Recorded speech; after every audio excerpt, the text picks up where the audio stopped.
Hey, what's up, guys? Namaste, Facebook, and happy Father's Day to everybody out there who's been celebrating this very special and auspicious day. For those of you who are in the UK, certainly today is Father's Day. So happy Father's Day to all of you out there, to every single one of you who has a father with you in this life at the moment, who had a father and who perhaps isn't here. And for all of those who perhaps didn't feel that that connection with your father, with your dad, was how you wanted it to be, or maybe the way he treated you wasn't the way you wanted it to be. Even then, I want to wish you a happy Father's Day, and you will understand, if you stay with me and be with me on this journey, you will understand why I'm saying that and why there is so much more to celebrate about Father's Day. And those of you who are fathers, absolutely a wonderful, happy Father's Day to all of you as well, because you are fathers in the lives of those people around you. And for those of us who perhaps don't have children, we are still fathers in some way to people around us. And that is something we can celebrate. And therefore, this is a day to be honored and celebrated just as much as Mother's Day. And I really stand, those of you guys who know me, you know I stand so much for, and that's what menpowerment, our menpowerment movement is about, raising our men, raising our brothers to the standard and to the level where they really want to be to raise their game. And so I honor everybody on this special day, Father's Day. So I want to talk a little bit on this special day about some experiences that I've had with my dad. And this is not going to be an easy conversation. I'm going to tell you from the outset, this has been a tough thing. And this is probably a pretty tough thing for me to do. Those of you who saw my Mother's Day live, which I did about my mom, you'll know what I'm talking about. That was not easy. And this is not going to be easy either. But I feel that if I can share something, my hope for you tuning in right now or watching this as a replay, my hope for you is that if you resonate, if something in here helps you to have an aha moment, something in here creates a distinction or a different angle or a perspective that helps you to see things, see your father and your relationship with your dad in a different light. If it helps you to heal old wounds, then we have accomplished our mission in this little broadcast here. We've done something good to help you to heal that part of you, and also to forgive, because forgiveness is a major part of it, and also to be a better parent, a father or a mother, because these skills are universally applicable, whichever gender that we are. And this is my sincere hope for all of you. So I want to share a little bit about that. So let me start. I'm kind of gulping because this is not easy, but let me start by talking a little bit about my dad. Firstly, my dad, he's not with me anymore in the physical sense, and I'm going to share a little bit about that story. If my brother catches this on the replay, I know he'll feel the emotions that I feel and that I'm going to feel right now in this. My dad left this planet, left his body a number of years ago, back in 1998, and I lost him under difficult circumstances. And it's been a journey. It's been a really interesting journey because he was with us for nearly 3 decades. And being with my dad shaped the way I am. A lot of the behaviors, the characteristics, and I want to ask you, do you relate to what I'm saying here? A lot of the behaviors, the characteristics, the qualities that we carry are due to our parents. That's an obvious statement, but what we don't always realize is some of the negative traits and qualities that we've got have been inherited from our parents unwittingly, unknowingly, unconsciously. And they may have passed them on without realizing that they're doing that. And I'm no different. So a little bit about my dad. My father was a simple man. My dad was, anybody who knew him knew that he liked the simple things in life. He dressed simply. He didn't drive a car in the UK.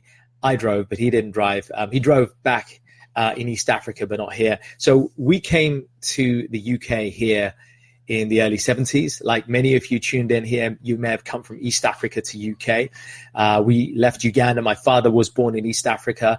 Like many of you tuned in right now, your parents or your parents' parents may come from East Africa. And so my dad was born in East Africa, and my mom and dad hadn't had kids for 17 years. I came along after 17 years of their marriage, and then my younger brother came along 3 years later. And we have an incredible extended family. So big shout out to all my fays, my fuas, my aunts, my uncles, that is, my respected elders who have had a really important part in helping us to be the people that we are. And they were really supportive to us when we came to the UK with literally nothing. And my dad was a simple man. He had very little in terms of anything here. Although we had a successful business back in East Africa, here we had very little. So my dad was a simple man, but he was very philosophical. He really liked philosophy. He liked to study. He'd like to ask questions about life. And I kind of get my philosophical side, I think, a lot from my dad. That was one of the good things I inherited. He was a people person. And if you can relate to this, maybe you've got a father who's like a real people person. My dad was definitely a people person. He could make friends with strangers of any color, race, religion, or nationality. I think that's why I find it so easy to talk to people. I think part of that, seeing him be that way, I really absorbed that quality. And it's kind of credits why I'm able to get on with most people in just a really easy way. So my dad had that really special quality to make people feel good. By giving them some quality time, by conversing with them. My dad was multi-talented. He was a poet. He would write great poetry. He was a musician. He could play flute and other instruments. I kind of got my musical skills, I guess, watching him when he was young, although he wasn't a formal musician. He used to play and dabble. But there was an undercurrent in my dad's life, ever since as far as I can remember, that made him dissatisfied, that made him uncomfortable, that made him uneasy. And that goes back to when he was maybe kind of my age. He was being a student and he wanted to be a doctor. He always wanted to be a doctor. That was his passion in life. But my granddad put a halt to that. My granddad said, you can't do that. We have a business to run here in East Africa. If you don't pick up this business, our family business will go down the drain, and we cannot do that because that is our living. My dad has 3 sisters, and therefore there was a big family expectancy to look after all of those because they weren't married. My granddad insisted that my dad cannot become a doctor. He had to instead take up the realms of our textile shop and run that business.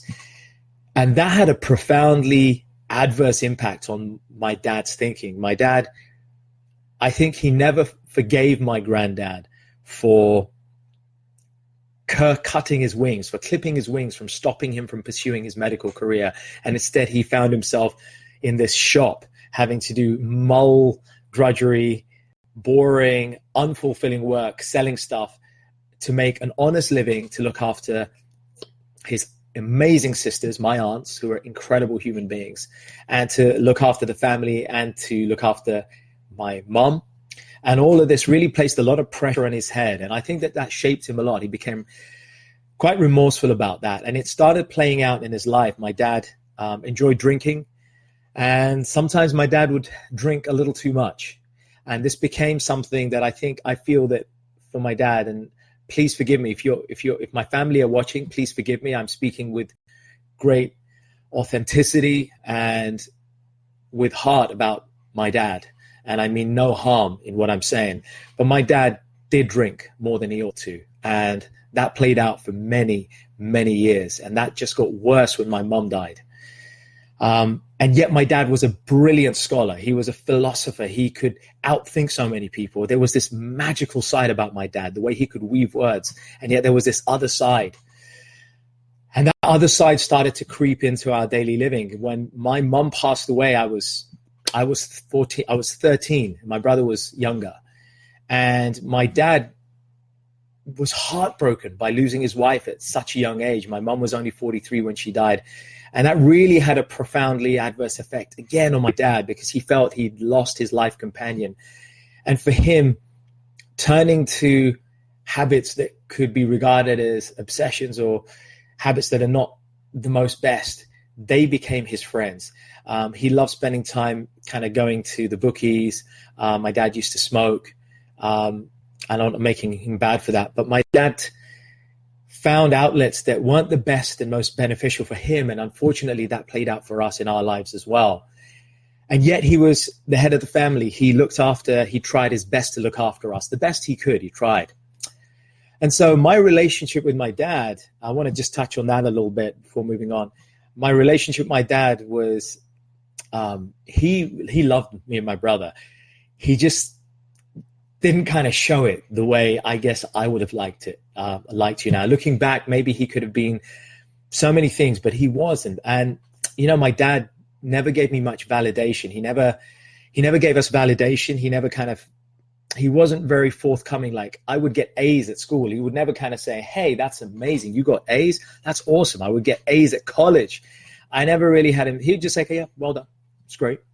And I never really got that sense of validation from him. I did martial arts and I won a trophy. He's like, I won poetry competitions. My dad's like, yeah, well done. I never really got that heartfelt thing from him. And it's not because I look back now, and there are reasons for that. I'm going to go into this because I think this is part of the healing. And I want to share this healing process that I went through. And I want to offer that to you. And that's how we're going to structure this. I've talked a bit about my dad. I've talked a little bit about I'm going to talk about my relationship with my dad. And we'll then move on to the kind of healing, the realizations I've had and the way I've made peace with it. And that's what I'll share with you in the hope that it will help you work and either mend that relationship that you had with your dad if he's not around anymore, or to improve the relationship that you have with your dad here in the present. And that is my ardent hope for you. So my dad, my relationship he wasn't that praiseworthy. He wasn't that forthcoming in his praise, but I knew that he was kind of proud, but he just never said it.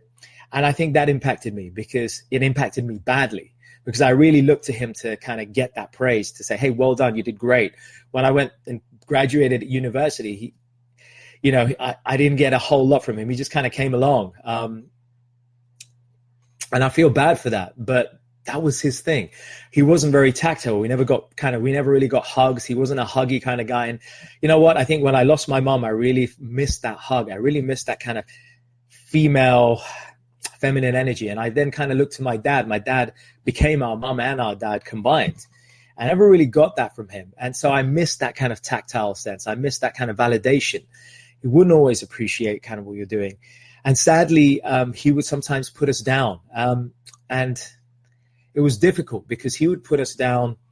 He would put me down saying, you're a useless guy.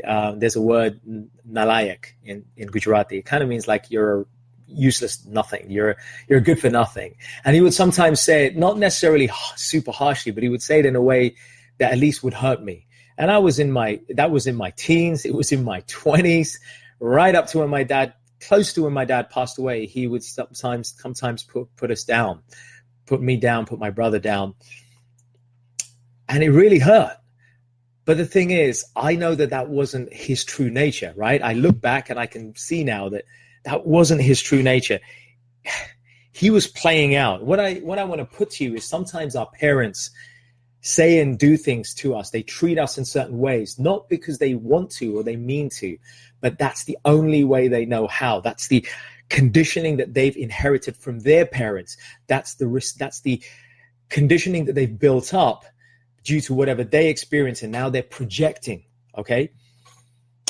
And so my dad spoke in this way, and I knew he loved us in his heart. He was the one who looked after us when my mom passed away. He was there for us. He was earning the money, 11,000 pounds a year, 11.5 grand. He made a household run for just 11.5K. He was dedicated to his family.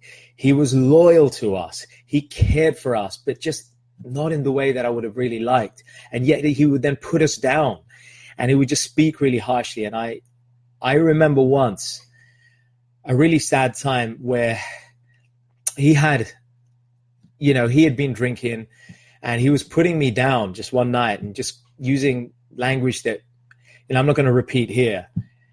And I got so angry for a moment, and I pushed him. I pushed my dad. I just kind of pushed him, and he fell down on the floor.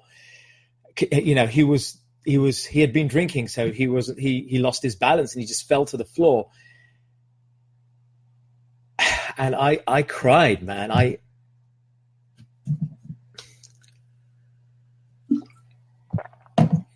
cried. I cried for days. Why did I push my dad?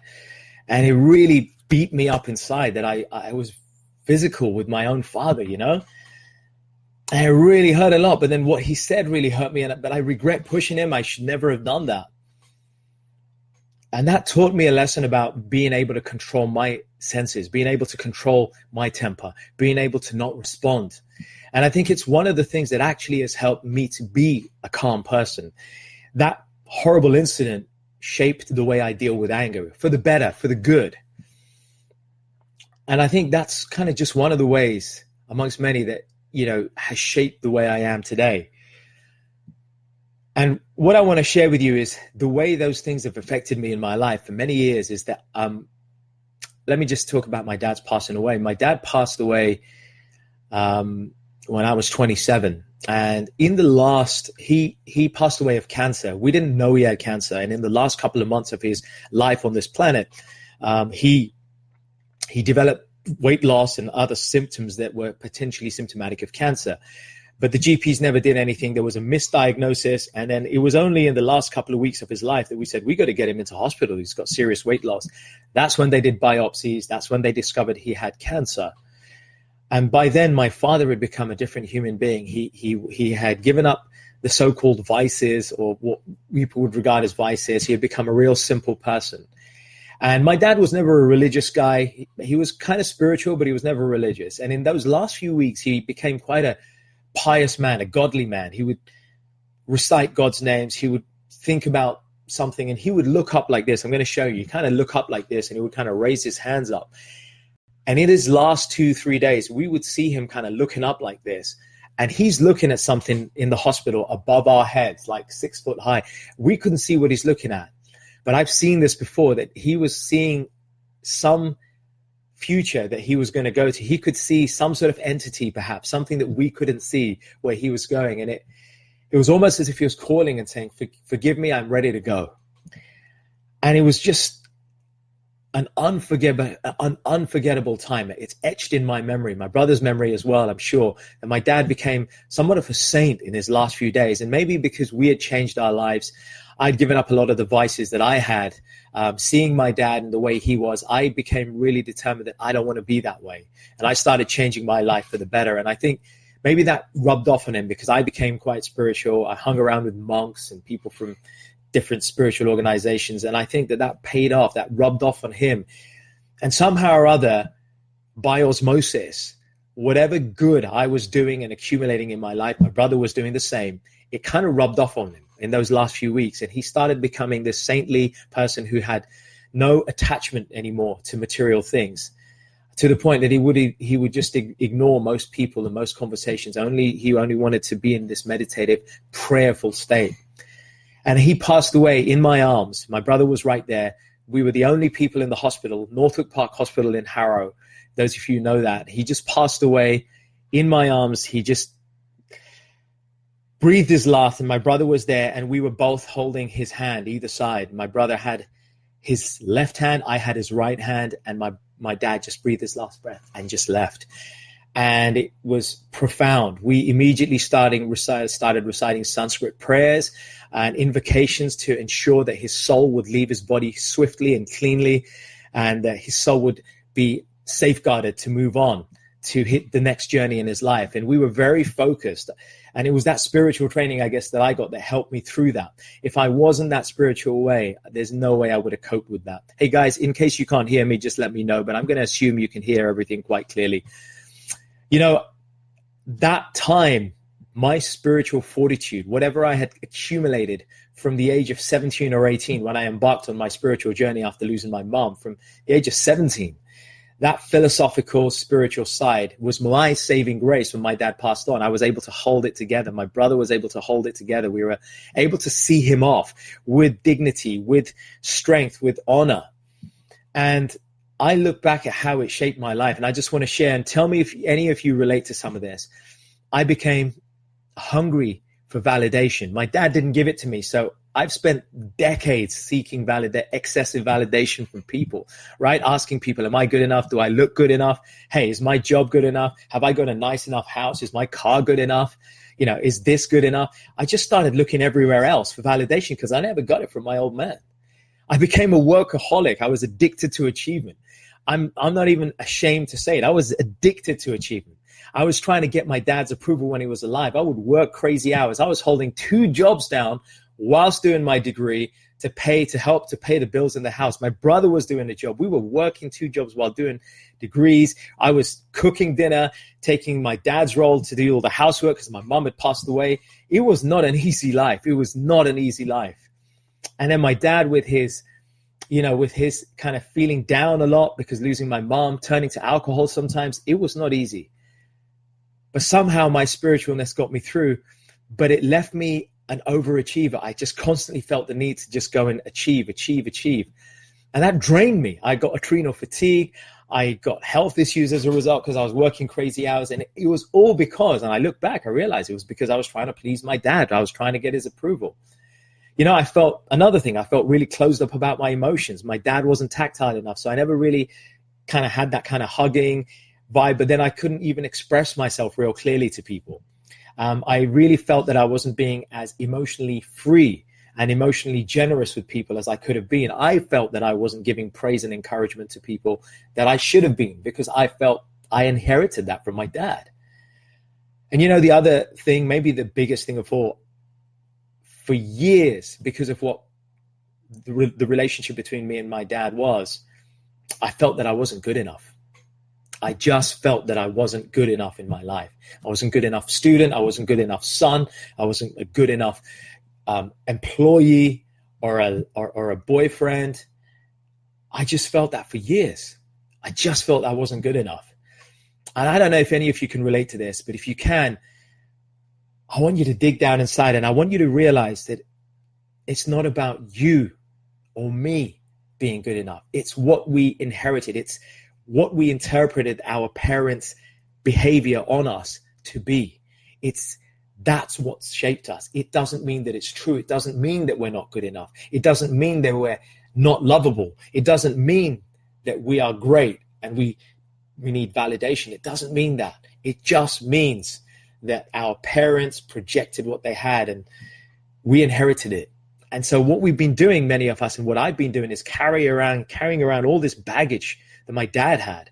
And when I look at it, and I want to talk about this here now, how I made peace. How did I make peace with all of this and heal these ancient wounds, these wounds that, my dad indirectly and unknowingly pierced me with, or I allowed my dad to pierce me with, unknowingly. He wasn't deliberately trying to be an asshole. He wasn't deliberately trying to be bad. My dad just was my dad, and I realize that now, and I can love him for that. I've forgiven him for that. But in order to do that, I want to share with you a few realizations that I had that helped me along the way. The first of those is I had to look inside and ascertain that the things that I'm doing and the things that I was I doing those things to please him, or was I doing those things to nurture my soul, to live my purpose? And I found when I did this stock take, 70% of what I was doing, maybe even more than 70% of what I was doing in my life was to actually just please my old man. I'm not saying there's anything wrong with pleasing your father, right? I'm not making anyone wrong for that. And, we all want to please our parents in some way. Most of us do. But to be held to ransom, to give up one's own sense of personal identity, to give up one's sense of purpose, of one's own mission, and sacrifice that for the aspirations of our parents without due consideration and balance, that's not necessarily healthy. And that's what I did. I found it entirely unhealthy because I became an overachiever. I became this crazy person working crazy hours and a workaholic and a validation whore, seeking validation from everyone. If you can relate to this, maybe you don't want to admit this, but somewhere inside you, maybe there's a quality that you've got that you don't necessarily like, or a trait that you've got that you feel is not serving you. You got to ask yourself, is it that maybe you inherited it from your parents, right? And so I did this whole stock take and realized that I needed to recalibrate how much I'm doing to actually honor my dad, to please him, versus what I need to do to nurture my soul, to honor my mission. And that means you need to discover what your mission is. That means you need to introspect and ask yourself that hard question. Am I doing this just to please my parents? Or am I doing this because I want to honor them through my individuality? I want to honor them through my personal skills and my mission. Big difference. Second thing, for me, my dad, I realized that my dad was just playing out his own issues and misgivings and his regrets. Like I said earlier, the fact that he couldn't get his qualifications as a doctor, the fact that he couldn't pursue that career as a doctor, it kind of played out here. He kind of took that out indirectly on us. He felt really bad. He felt resentful, guilt. There was a lot of remorse, like I said, inside him. And I think it just played out on us. I don't blame him for that anymore. I realized that it was a decision my granddad made. He had to honor that decision. And that was projection. So what I'm trying to say is a lot of stuff that maybe happens with our parents that we don't like, I want you to reframe it and see it as just purely projection. They're simply projecting their own guilt, their own bag of worries, their own troubles, their own inherited baggage from their parents or their parents' parents or their peers. Do you get what I'm saying? Sometimes we make a bigger deal of how our parents treat us, and we place excessive importance on something that they do or say to us than we actually should. And instead, I offer to you to re-examine some of the things that your parents have done that you don't like, or some of the habits that you have, in this light of realizing that maybe our parents were just like us at one stage. They too inherited those things from their parents, and they're simply projecting. They're just taking it on. I call it generational projection or generational inheritance. We inherit their guilt, their negative traits, and the stuff that they wanted to fulfill and they couldn't. Naturally, they want us to do it. But sometimes they take it out. They take it out on us in a negative way because their parents treated them badly, or maybe they didn't get the love and nurturing that they want. How many of you know that you may want to love, you want a hug, or you want that experience from your parents or praise, but you don't get it because their parents didn't give it to them, or they didn't get hugs, or they were treated badly? You know what I'm saying?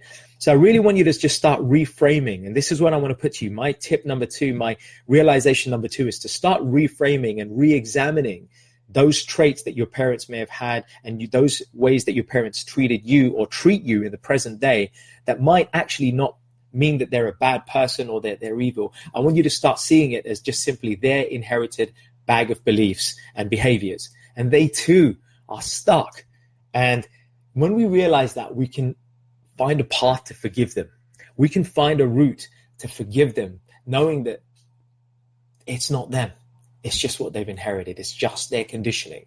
And when you can see that, you can really release yourself from a ton of resentment or anger or stuff that you feel you could or should have said.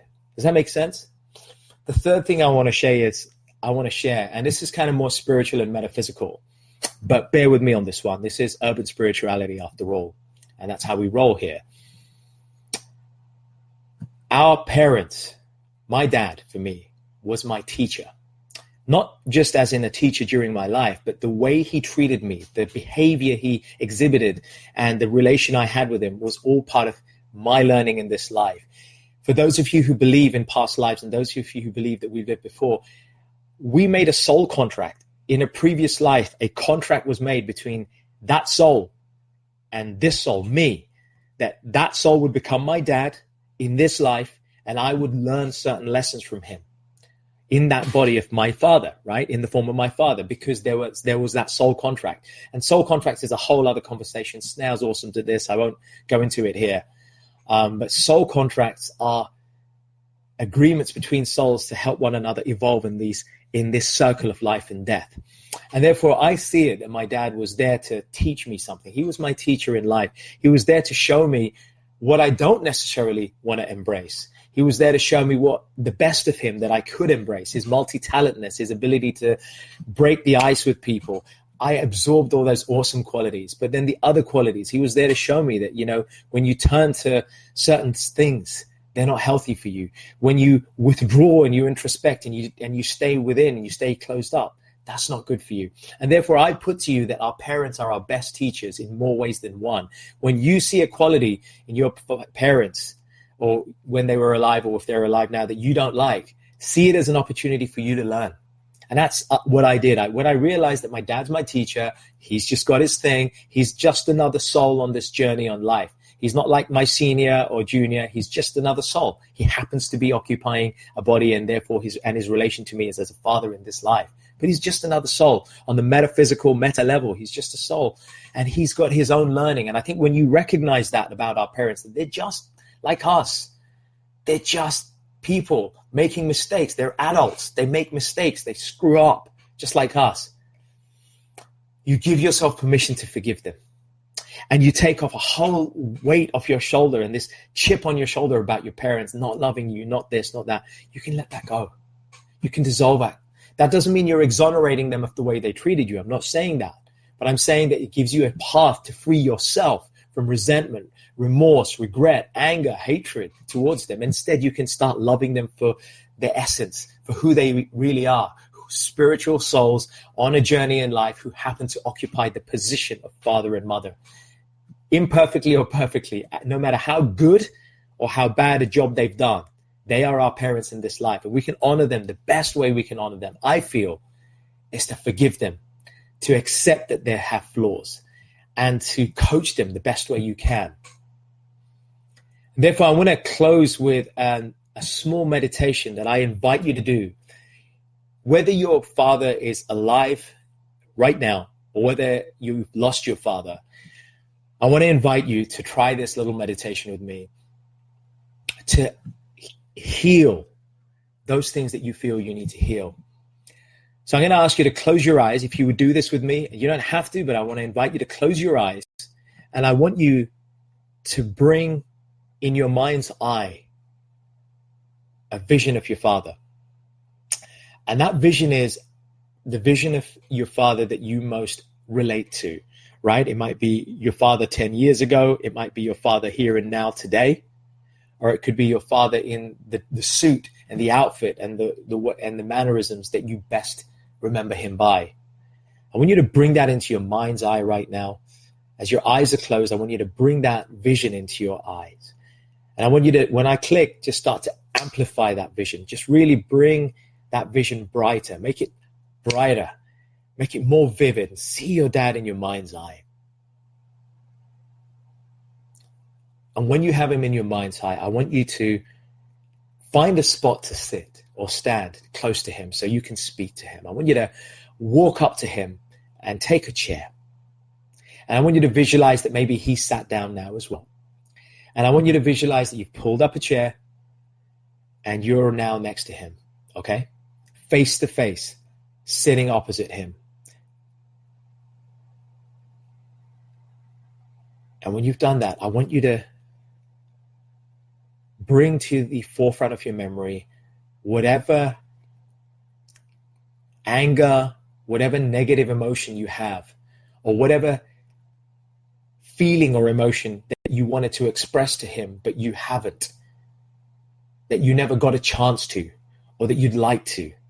I want you to bring that emotion or that feeling to the forefront of your memory.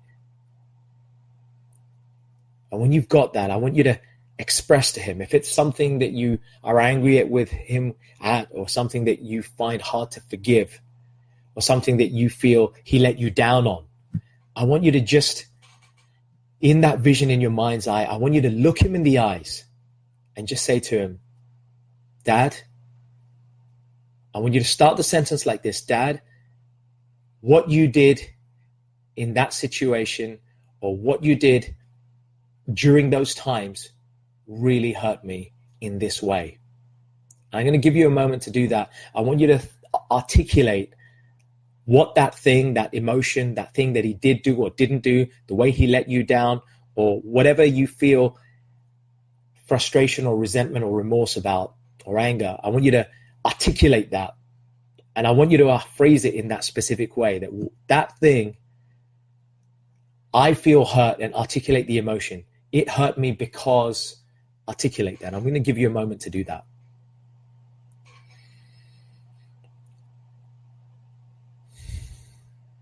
And breathe as you do this. Just breathe.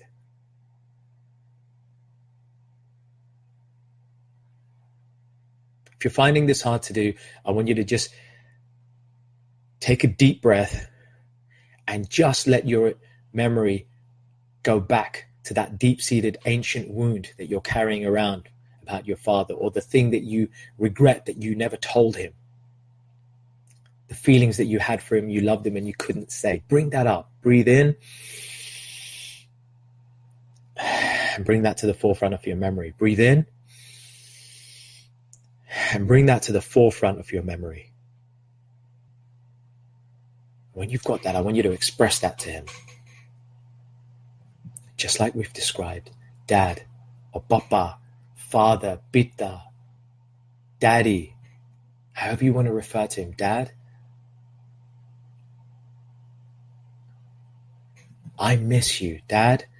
I'm so sorry I never said how much I loved you.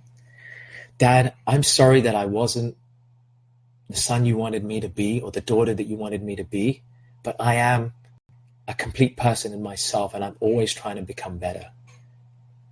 Dad, I'm really sorry that I let you down in this way. I promise I'll make it up to you. I'll live a better life. Dad, you hurt me this way and you did this to me. You treated me like this and it really hurt me. It broke my heart and I never expected that from you. And I was really broken for so long, but I understand now that you were just acting out your patterns. You were just being who you were being. You were projecting whatever bundle of beliefs and behaviors you had inherited and become conditioned to. I recognize that your true essence is blissful. It is pure. You're a pure spirit. And I know you're just another soul on this journey of life, just like me. And therefore, I forgive you. I forgive you for whatever it is. And I want that to be healed. And I give you permission to heal. And I give myself permission to heal. I allow myself to heal and I want you to heal. I forgive you. I love you. And I allow you to move on. Maybe if he's not with you, you can heal that ancient wound and allow your father to just move on. And if your father's here and your father's still alive, you can connect with him in this way, psychically, across the ether, through this powerful, vibrational manner. No matter where your dad is on this earth right now, if he's with you, but not physically present, you can just send that healing vibration, that energy, and speak to his energetic self. And that's what we're doing here. We're having a conversation. Our energetic self is talking to your father's energetic self. And we're having that conversation at the energetic level. Why? Because we are pure energy. Why? Because everything in life is made of vibrations. Why? Because our thought vibrations transcend physical forms. Why? Because when we speak at the energetic level, our thought vibrations connect with his thought vibrations and we can heal at the energetic level.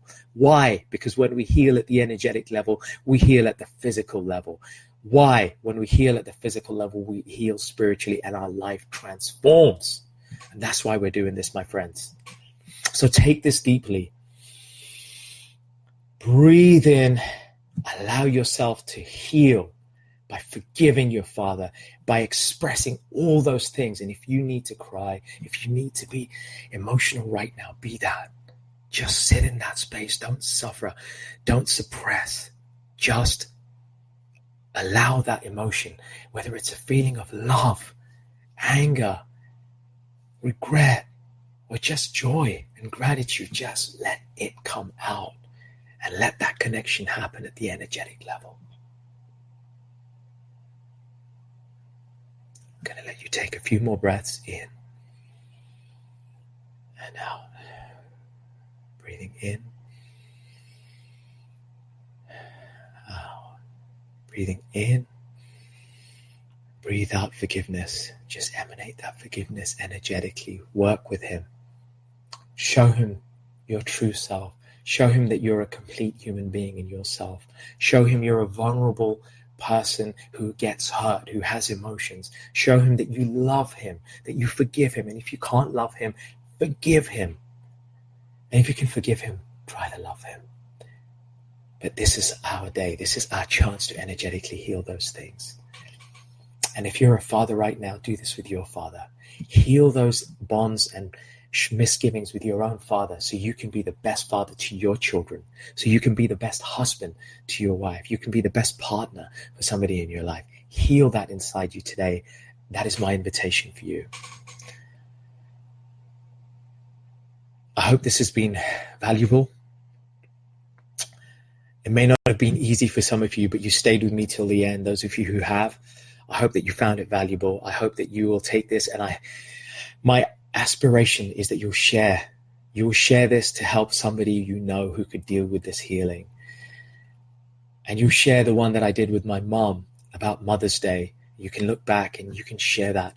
And by doing this, we give other people tools to help heal their relation. It could be a brother or a sister or a friend of yours or a family member who needs to do this same healing with their father. My hope and aspiration is that you will share so that others can benefit, the others can also heal, and that together we can help each other heal this wound, because the more we heal our wounds, the more real we show up in this world, the more unfettered and uncluttered from emotional baggage and forgiveness and resentment that was holding us back. We become freed from that emotional baggage, and that we're free to be who we really need to be for the people we really care about in this life, including our Father, or including the ones we have in front of us now. And we can be truly present to those by giving and healing those emotions. So share, care, like, comment, and help support what we're trying to do here at Urban Spirituality, Mantra Therapy. This is what we live for. This is how we roll. This is what we do.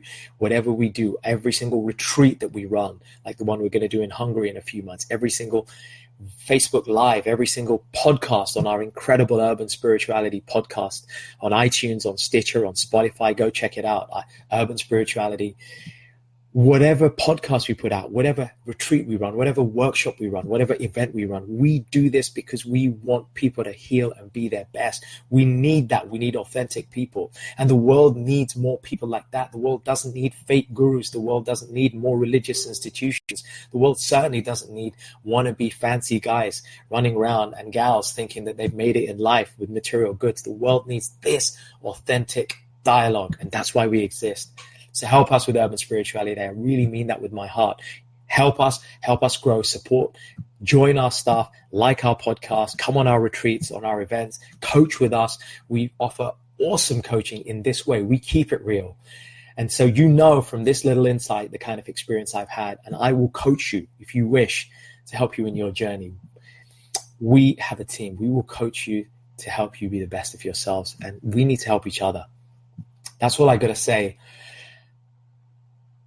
And in that, I remember my own father, and I send him love. I'm able to forgive him, love him for that person that he truly was, the true gem that he was behind all those layers of conditions that he had. And I hope you can do the same. All my love, peace out, namaste.